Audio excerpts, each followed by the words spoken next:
It could start with an accident. Someone hits your car on the way to work. At the hospital, you get a prescription for the pain.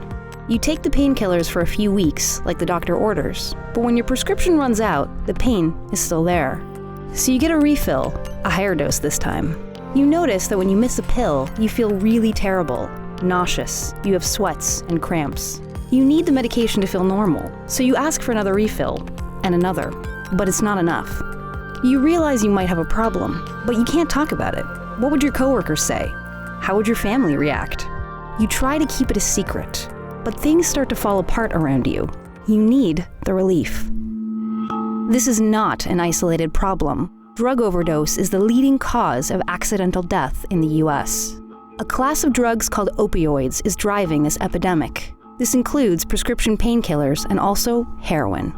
4 out of every 5 new heroin users started out misusing painkillers.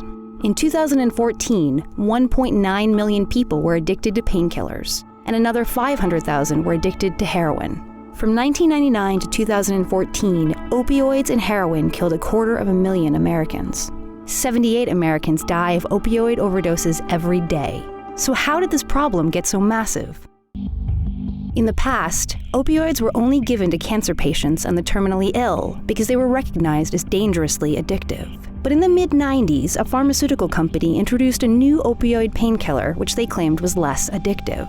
The prescription of opioid painkillers soon exploded and addiction rates skyrocketed. In 2012 alone, 259 million painkiller prescriptions were written. Suddenly, a massive group of people were being exposed to highly addictive drugs they otherwise would not have sought out. And while sales for the drugs soared, there was little training for doctors on how to recognize addiction or minimize withdrawal.